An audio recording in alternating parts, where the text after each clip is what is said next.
seja bem-vindo ao Na Sala, nosso encontro semanal onde nós estamos estudando a Palavra de Deus. Estamos no livro de Gênesis, hoje vamos entrar no capítulo 14 e você é muito bem-vindo para estar estudando junto conosco. Boa noite, amor. Boa noite, amor. Boa noite a vocês. Que alegria ter mais um dia aqui junto com vocês. Isso é muito especial. E hoje nós vamos para Gênesis 14, né, amor?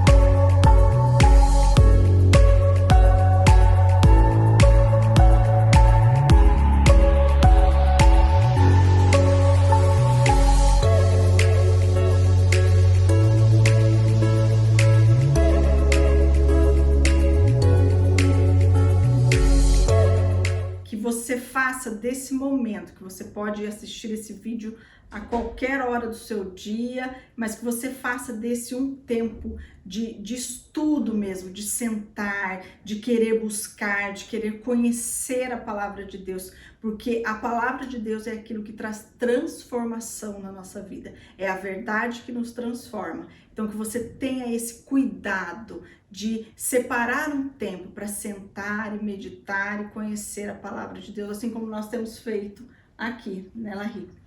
Então, hoje nós vamos entrar no capítulo 14. Eu vou ler, gente, aqui dá uma enrolada na língua da gente aqui, mas vamos lá. Vou lá, 14:1. Naquele tempo, Amrafel, rei de Sinar, Arioque, rei de Elazar, Kedorlaomer, rei de Elam, e Tidal, rei de Goim, fizeram guerra contra Bera, rei de Sodoma, contra Birsa, rei de Gomorra, contra Sinabe, rei de Adimá, contra Semeber, rei de Zeboim, contra o rei de Bela, também chamada de Zoar. Todos estes se ajuntaram no vale de Sidim, onde fica o mar salgado.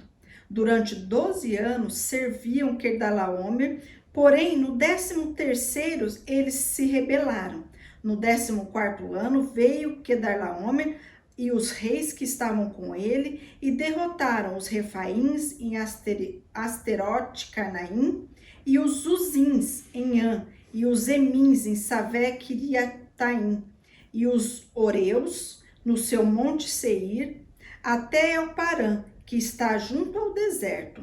De volta passaram em Mispate, que é Cádiz, e conquistaram toda a terra dos amalequitas e dos amorreus que moravam em Azazon-Tamar.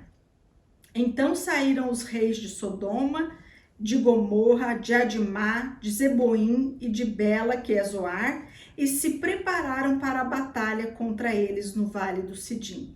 Contra Kedorlaomer, rei de Elão, contra Tidal, rei de Goim, contra Enrafel, rei de Sinar, contra Arioque, rei de Elazar.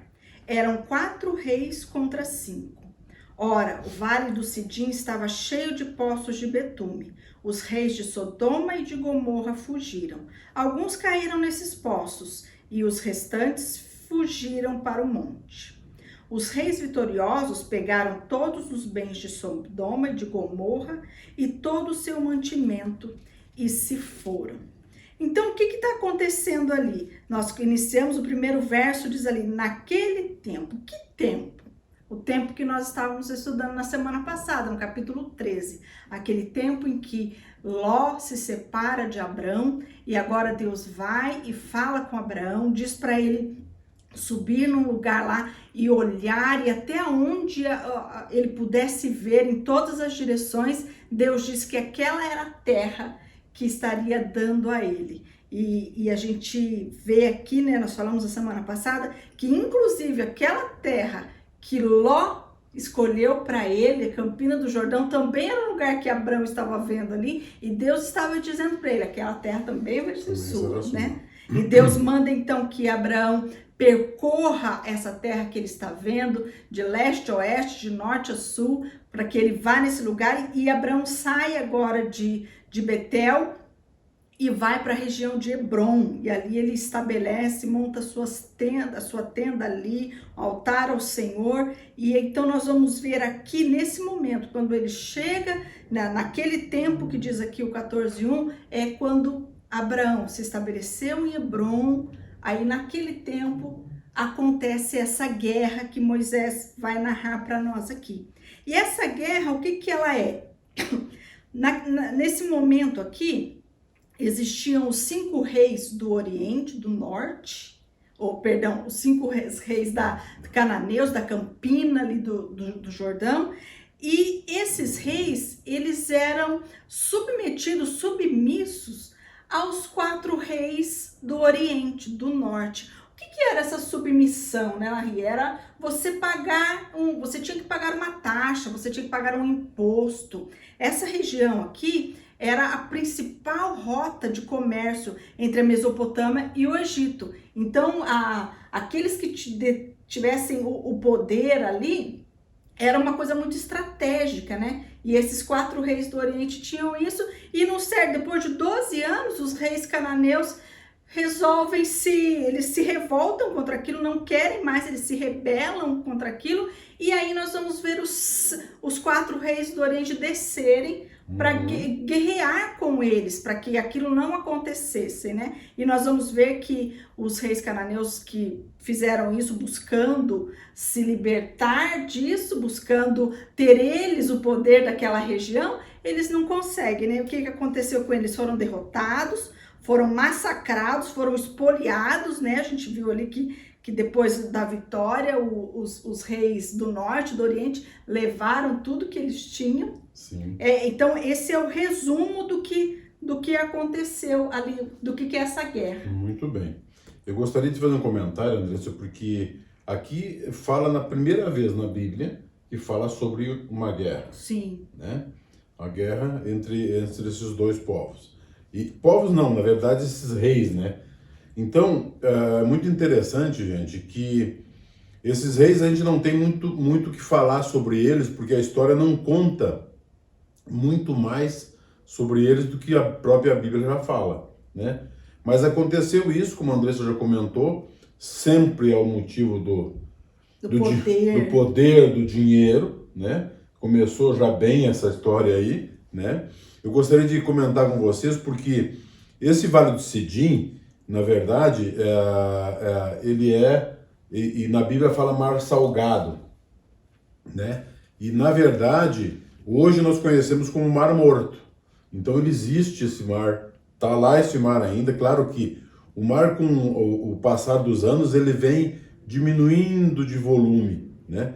Ele vai secando cada vez mais por causa do sol. Existe pouquíssima água que está chegando nele, né? Então esse mar está secando cada vez mais, mas a gente tem mais ou menos até a localização onde aconteceu isso tudo ali, tá? O Mar Morto, todo mundo sabe, ele é conhecido como Mar Morto porque ele não tem vida, né? É muito sal, a concentração de sal é muito grande, então não tem vida realmente, tá? Então isso tudo aconteceu ali, com esses reis fazendo tudo isso, e além disso, o texto também fala que eles, além de irem brigar e conquistar esses outros reinos, aonde eles passavam, eles levavam todo mundo junto, né? E aí esses outros povos que ele vai falando outros ali no povos caminho, que ele vai né? falando a cada passo, né? O que ia acontecendo com cada um, né? Desses povos. E além disso, a gente vai ver que o Ló, por exemplo, ele estava ali, ele não pertencia a esses povos, né? Ele tinha vindo com Abraão, e o Ló, ele estava, eu costumo dizer que ele estava no lugar errado, na hora errada, né? Ele escolheu um lugar errado, na hora errada. Ele era um homem bom, mas ele escolheu, né? O lugar errado, na hora errada, e por isso também que ele entrou no mesmo barco e o pessoal tomaram tudo que era dele, tomaram suas mulheres, vamos ler esse levaram texto os que fala homens, isso, que conta né? isso aí para nós. Então, vou ler aqui o 14:12, Isso. dando sequência. Apossaram-se também de Ló, sobrinho de Abraão, que morava em Sodoma, e dos seus bens, e partiram. Porém, um homem que conseguiu escapar veio e contou tudo a Abraão, o hebreu.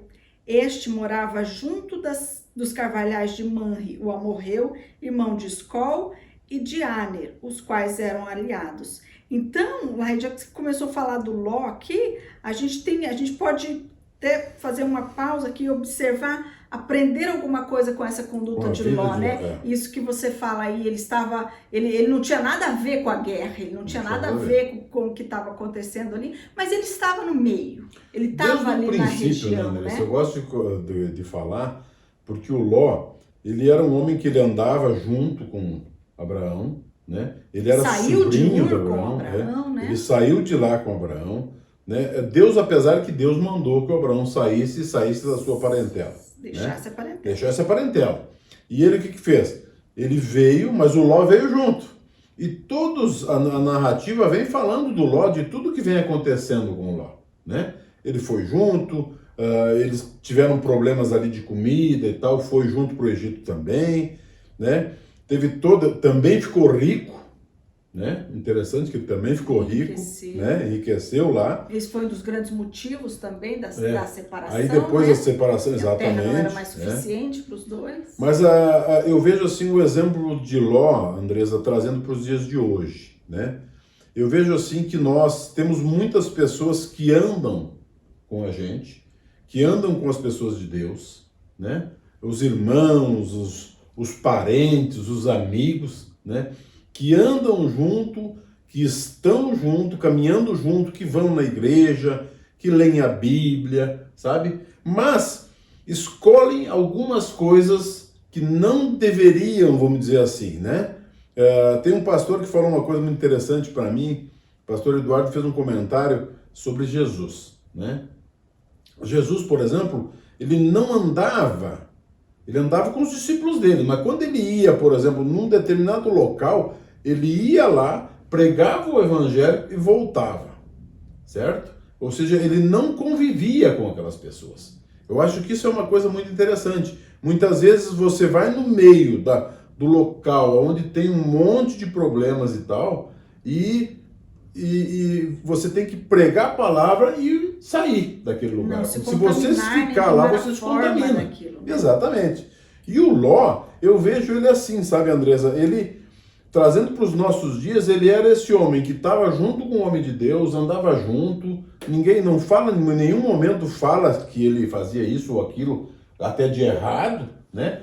Mas ele era assim, ele foi morar no lado de Sodoma, né? Quando ele escolheu, aquele momento que ele escolheu a terra, quando Abraão deu para ele, ele escolheu melhor.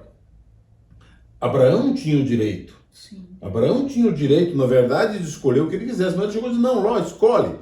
Escolhe a terra que você quiser, aonde você quiser. Se você for para a esquerda, eu vou para a direita. Se você for para a direita, eu vou para a esquerda, né? E ele podia ter ali sido um pouquinho mais sensível e dizer, não, Abraão, para um pouquinho, vamos ver exatamente, né? Ali já nos fala, né, um pouco do seu caráter, da sua pessoa. Exatamente, essas coisas são sinais que a gente vai compreendendo e entendendo sobre a vida dele. Mas eu vejo isso. Nossas atitudes falam quem nós somos. Andressa, eu vejo isso nos dias de hoje, em todos os momentos, sabe?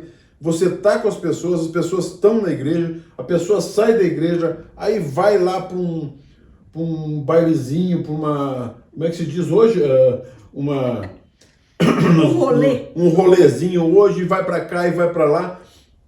Convive muito com outros tipos de pessoas, porque a gente se contamina. Isso é muito, muito prático. Escolhas na nossa vida fazem toda a diferença. A importância das escolhas na nossa vida, essa é a grande verdade, né? E o Ló, você vê, e tanto é que agora tu vai contar, nós vamos ler aí pra frente tudo o que aconteceu com ele, e nós vamos entender que mais uma vez, foi lá o Abraão, salva ele, né? Faz todo um processo, recolhe, ele não perde tudo, porque ele era para ele ter perdido tudo, né? Aí ele volta de novo, em vez de ir para um lugar, de um caminho diferente, ele volta para o mesmo caminho. Agora. Exatamente, ter uma atitude diferente. Muitas vezes nós, como cristãos, ficamos batendo naquela mesma tecla e não tomamos uma atitude diferente, sabe?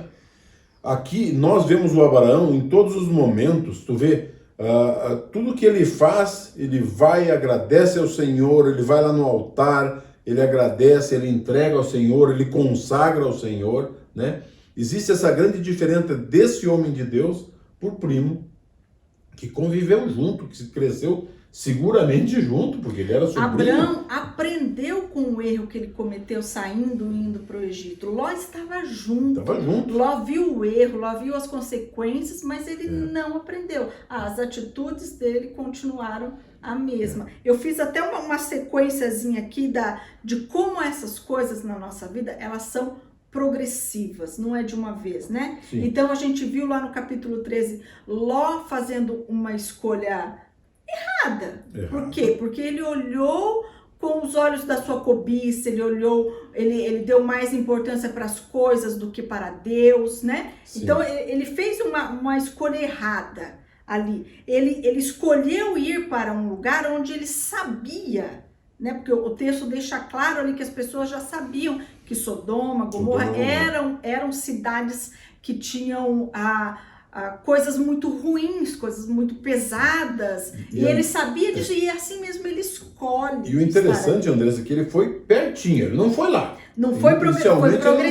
Ele monta acampamento perto do lá primeiro. Exato. Depois sim ele vai morar, ele passa a viver lá, né? E aí nós vamos ver o que acontece aqui, né? Ele, por estar ali, é envolvido nessa guerra, Abraão vai para resgatá-lo, traz ele de volta.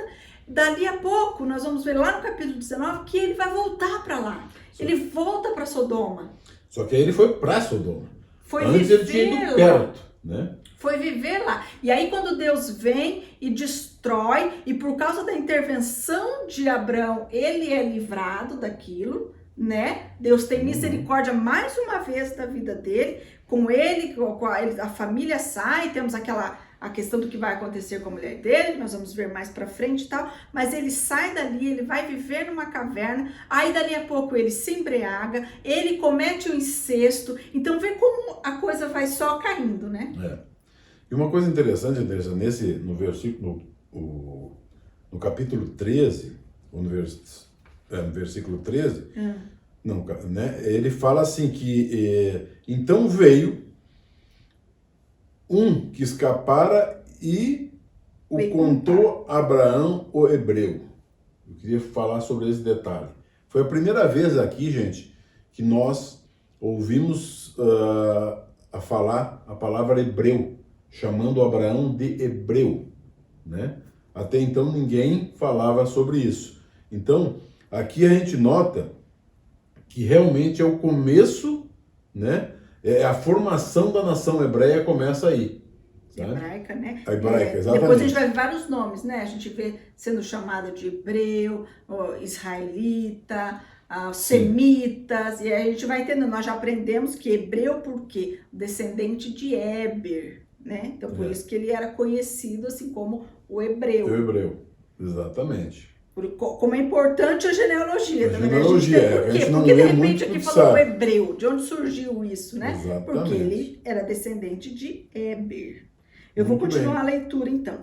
Quando Abraão soube que seu sobrinho estava preso, fez sair 318 homens dos mais capazes, nascidos em sua casa, e perseguiu os inimigos até Dan.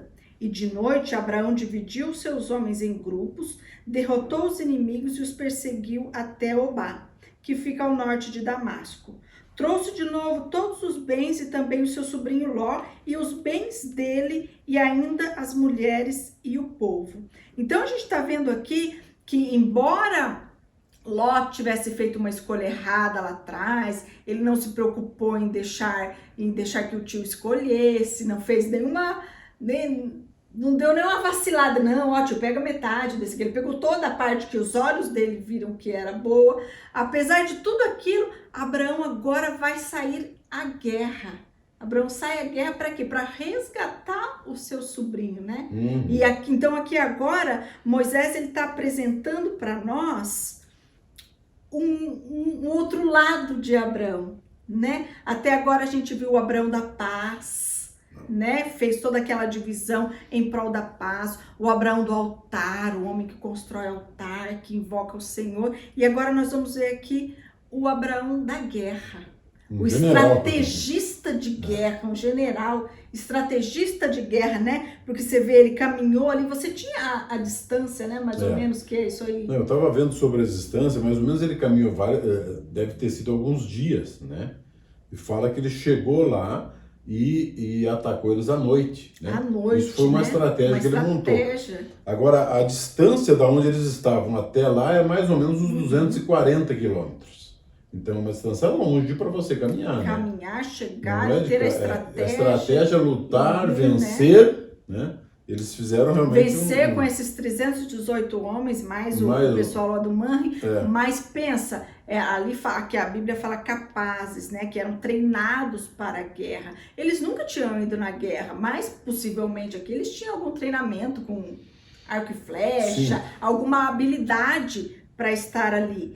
Mas agora nós vamos ver como é interessante como Abraão entende que essa vitória não é dele, né? Então Abraão foi ali, lutou, venceu os 4 reis do Oriente, pega de volta o seu sobrinho, os bens dele, as mulheres, liberta todos aqueles que esses reis tinham levado, sim, cativo.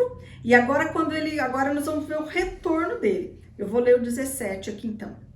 Quando Abrão regressava, depois de derrotar Quedorlaomer, os reis que estavam com ele, o rei de Sodoma, foi ao encontro dele no vale de Savé, que é o vale do rei. Então nós vamos ver que ele está voltando agora e o rei de Sodoma sai ao encontro dele. Tinha perdido, que estava seguramente foragido em algum lugar lá. Sim, estava escondidinho, né? Ali, né? Mas quem vai encontrar com Abrão primeiro? Olha o 18. Melquisedeque, rei de Salém, trouxe pão e vinho. Ele era sacerdote do Deus Altíssimo. Ele abençoou Abraão e disse: Abrão seja abençoado pelo Deus Altíssimo, que criou os céus e a terra, e bendito seja o Deus Altíssimo, que entregou os adversários de você nas suas mãos. Então nós vemos aqui surgir pela primeira vez aqui a figura de Melquisedeque. E a Bíblia aqui chama ele de sacerdote do Altíssimo, verso 18, né? E lá em Hebreus 7,3 diz assim: não herdou o sacerdócio de ninguém, sem pai, sem mãe, sem origem nem antepassados, sem princípio de dias, nem fim da vida. O autor de Hebreus aqui está falando sobre Melquisedeque e fazendo uma analogia entre ele e o Cristo. Porque nós vemos aqui que Moisés introduz Melquisedeque, que nos informa que ele é sacerdote do Altíssimo. Aqui nesse momento não existia o sacerdócio levítico, que nós vamos aprender lá com Moisés, lá no deserto, o que acontece. Então, é a primeira vez que a figura do sacerdote, e nós sabemos que o sacerdócio levítico era aquele da casa de Arão. Então, os filhos de Arão, a descendência de Arão, seriam os sacerdotes. E aqui, Moisés está nos mostrando que esse não é um sacerdote, Melquisedeque não é alguém que herdou isso, né? A gente não conhece a genealogia dele, é claro que ele tem ele tem pai, tem mãe, sim, é uma figura real, mas o fato de não dizer isso aqui está nos mostrando que é alguém que Deus levantou, que é um sacerdócio que Deus estabeleceu, né? E por isso Abrão reconhece isso. Quando Abrão chega diante dele, Abrão reconhece isso. E o que eu acho bem interessante aqui, Larry, é que a Bíblia vai falar que ele é sacerdote, mas ele também é rei de Salém.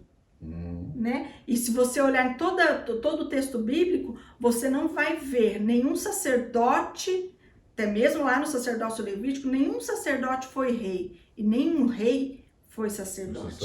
Então ele tinha essa dupla funcionalidade aqui, né? Por isso essa analogia de que Melquisedeque prefigura a Cristo, né? Cristo não é o nosso sacerdote eterno.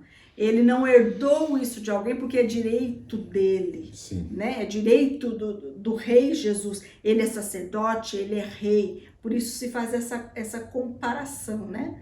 Entre Melquisedeque e o Senhor Jesus. E o interessante é isso, logo em seguida, né? E abençoou Abraão, esse sacerdote, abençoou Abraão dizendo: seja Abraão pelo Deus Altíssimo, o Criador dos céus e da terra. Ele, como é interessante, né? Ele, além de tudo, recebeu Abraão, né? Trouxe pão e vinho, abençoou ele. E logo em seguida, o que o Abraão fez lá no 20, Andressa? Ele vai entregar o dízimo ali, né? Mas É olha, a primeira olha vez que que se fala interessante. nisso. Uma coisa que me chama a atenção aí, é que assim, até aqui lendo o livro, nós temos a nítida impressão de que as únicas pessoas que conheciam, que serviam a Deus, o Deus Criador, era Abraão, o seu clã ali, só ele sabia. E aqui nos entra essa figura de Melquisedeque como sacerdote. Abraão, quando ele chega para Abraão aqui, o abençoa e fala do Deus Altíssimo e mostra para Abraão que ele entende que quem venceu não foi Abraão, não foram os 318, não foi a estratégia de Abraão, né? Porque ele fala aqui que o Deus Altíssimo entregou os adversários nas suas mãos. Exatamente. Então, Abraão, quando ele fala essas coisas, quando ele age dessa maneira, Abraão reconhece nele um homem de Deus, um sacerdote, alguém que está acima dele, alguém que é maior que ele. E aí, qual que é isso que você estava falando? Qual que é a atitude de Abraão diante disso, né? Então, aqui, ó, e Abraão deu a Melquisedeque o dízimo de tudo. Por que Abraão dizima? Nós estamos aqui falando de Abraão. Dízimo não é coisa da lei? Não é coisa de Moisés? Foi a primeira vez que a gente vê falar sobre o dízimo também na Bíblia, né? E lógico, gente, dízimo significa 10ª parte, ou seja, ele pegou a 10ª parte daquilo, né? Dos espólios e deu para o Melquisedeque, né? Isso mostra o quanto ele era um reconheceu o Melquisedeque alguém superior, né? Alguém superior e assim, e entendendo que esses espólios e tal, serviria para realmente usar, né? Usar como se usa hoje, na verdade, quando são pessoas sérias, né? Usar no propósito divino esse dinheiro, né? E como é interessante, porque ele sabendo disso, fez isso. Mas olha só, Andressa, dá mais um andado na sequência para a gente ver já o que aconteceu logo na seguida, para a gente poder fazer essa comparação. E o que eu acho interessante também, pensa que o primeiro público de Moisés aqui eram as pessoas ali no deserto, né? Aquele povo ali que já conhecia o sacerdócio levítico. No sacerdócio levítico, os levitas, o sacerdote, ele recebia o dízimo dos seus irmãos, das outras tribos. E aqui isso nós eles já estavam habituados com costume, isso. Né? E aqui agora Moisés está mostrando para eles que o sacerdote Melquisedeque, ele está recebendo o dízimo do pai de Israel. Pensa na importância, no grau de importância disso, né? que tem esse homem, como Abraão conseguiu ver isso, né? Então vamos na sequência aqui. Aí o que acontece? Abraão entregou o dízimo, e lembra que nós vemos lá no 17 que o rei de Sodoma também tinha saído lá, ele estava escondidinho lá, saiu ao encontro do Abraão. E agora, depois que Abraão encontra Melquisedeque, olha o que acontece. Então o rei de Sodoma disse a Abraão: dê-me as pessoas e fique com os bens para você. Mas Abraão lhe respondeu: juro pelo Senhor, o Deus Altíssimo, que criou os céus e a terra, que nada tomarei de tudo que é seu, nem um fio, nem uma correia de sandália, para que você não diga: fui eu que enriqueci Abraão. Não quero para mim e não quero a não ser o que os rapazes comeram e a parte que toca a Aner, Escol e Manre, os homens que foram comigo, que estes fiquem com a parte deles. Então, essa separação que eu acho interessante, né, Andressa? Primeiro, para o Melquisedeque, ele vem e dá o dízimo, certo? Logo depois vem o rei de Sodoma. O rei de Sodoma também sabia que as leis, que a regra numa guerra, aquele que vencedor, tudo era dele. Né? Aí ele pede: não, olha, fica com os meus bens, né? Mas me entrega as pessoas, os meus servos, me entrega essas pessoas e tal. E aí, eu vejo assim, o Abraão conhecendo, sabendo, entendendo quem era essa pessoa. Ele disse: se porventura eu pegar alguma coisa dessa pessoa, E amanhã ele vai dizer, o Abraão é assim por causa que eu ajudei. O grande né? Abraão é por causa das minhas coisas que ele das pegou. minhas coisas, exatamente. Então, olha que sabedoria desse homem, né? E ele já na hora disse, não. Cuidado de Abraão com o seu testemunho. Exatamente, é isso que eu ia comentar. O cuidado que esse homem teve com o seu testemunho, trazendo para os dias de hoje. Muitas vezes nós pedimos até alguma coisa para alguém, sabe? E temos que saber para quem nós pedimos, temos que saber para quem nós conversamos, temos que saber realmente quem é a pessoa que nós falamos, porque se amanhã essa pessoa diz, o fulano está assim porque eu ajudei. Nós temos isso em nós, né? O nosso coração, ele age dessa forma. Mas esse homem, eu vejo assim, um homem de Deus, com a sabedoria de Deus. Ele tinha a promessa de Deus, ele sabia tinha que promessa. tudo era Deus que ia fazer. Exatamente, e era Deus que ia dar para ele, Deus realmente o que fez. E ele entendeu e deu a resposta à altura a esse homem, entende? Então eu acho que, para nós entendemos o que Deus fez nesse homem, eu acho assim maravilhoso essa história, a idoneidade dele, de saber e saber falar da forma, né? Como ele falou, qualquer um de nós poderia. Uma outra coisa interessante que eu vejo em tudo isso, André, é assim, quem realmente que tem dinheiro que não gosta de querer mais dinheiro, né? Tu vê que esse homem, Abraão, o que ele fez? Ele já era um cara rico. Sim. A Bíblia fala sobre muito isso. Rico. Muito rico. Não era rico, ele era muito rico, né? E ele negou esses bens, porque ele sabia. Ele sabia para quem ele estava servindo. Ele sabia de onde vem aquilo que ele aprendeu, que ele recebe, né? Então, realmente, cada dia, cada momento, a gente vai aprendendo tantas coisas maravilhosas. A gente vê aqui que Abraão, ele não tinha apego ele não foi à guerra por isso. Ele foi por amor ao seu sobrinho Ló. Ele foi para resgatar Ló, né? E algo que me chama a atenção aqui também, Larry, é que, olha, ele pede que ele não quer nada, mas que aqueles homens que não faziam parte do clã de Abraão, que eram amigos e que ajudaram ali, né, Mãe e seus irmãos, você vê como ele não impõe a esses homens a sua atitude, né? Eu não quero, mas eles têm direito, era legítimo, era legal aquilo. Abraão não pegou, mas olha, esses aqui, eu não vou impor a minha atitude a eles. Para eles eu quero aquilo que é dele, da mesma forma com que ele entregou o dízimo ao Melquisedeque, e em momento algum ele impõe que esses outros façam a mesma coisa. Ou seja, ele não impõe a sua fé às outras pessoas. Ele vive, ele age, ele deixa que os outros façam aquilo, entendeu? E me mostra assim, eu li uma frase muito interessante que diz assim, os outros podem fazer, mas você não deve. Era legítimo, era errado Abraão ficar com os espólios de guerra? Não, era legítimo, natural, pertencia a ele, mas aquilo não ia mostrar o seu testemunho, né? As pessoas iam olhar e não iam ver, olha, é Deus que está fazendo, é a promessa de Deus. Não, ele enriqueceu e ele tem conseguido coisa por causa da guerra que ele venceu. Por causa do braço dele, por causa dos homens que ele treinou, por causa da sua estratégia. As pessoas muitas vezes são assim. Existem muitas pessoas que querem empurrar a goela abaixo das pessoas, né?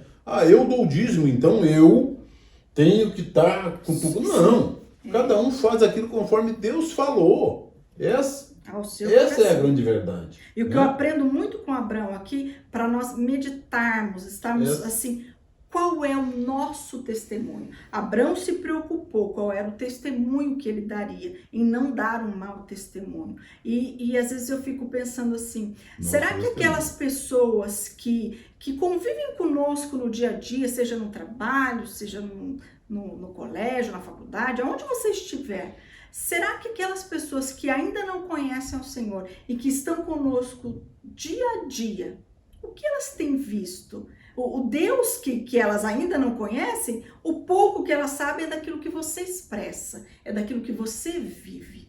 Será que será que eu tenho dado um bom testemunho de quem é esse Deus? Estão enxergando isso em nós? Como é importante. Então, muitas vezes, nós como cristãos, como filhos, como dizemos que somos servos do Deus Altíssimo, amamos a esse Deus, às vezes a gente dá umas pisadas na bola. E não dá um bom testemunho de quem é esse Deus. Não fala a favor a nossa vida. Então, como nós temos que cuidar com isso? Mesmo que, às vezes, mesmo que algo seja correto, que seja legítimo, mas não vamos fazer.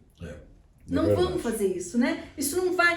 O outro que vai estar me vendo não vai entender, não vai ver com bons olhos, né? Às vezes até um irmão da igreja mesmo, ele não tem ele ainda não está na mesma maturidade, não vai conseguir entender a sua atitude. Então pense antes de falar, pense antes de agir. Lembre-se que muitas vezes, como eu não sei quem aí que costuma dizer isso, às vezes você é a única Bíblia que o outro está lendo. É você. Isso é muito interessante. Eu acho que a gente tem que pensar muito, né, Andresa? Muitas vezes, não é nem no falar, e mais no agir realmente. Tudo que a gente faz, né? A nossa vida precisa expressar o Deus que nós servimos. Exatamente. Senão nós não estaríamos sendo pedras de tropeço. Né? É isso aí. Isso para mim é o que ficou mais forte aqui nesse capítulo. Muito bem. E, gente, se preparem aí que agora vem o capítulo 15 e vem uma pessoa especial para tratar junto com a gente aqui. Fiquem atentos aí, nós estamos esperando vocês. Vem para a sala. Vem para a sala, até semana que vem te esperamos. Vem para a sala.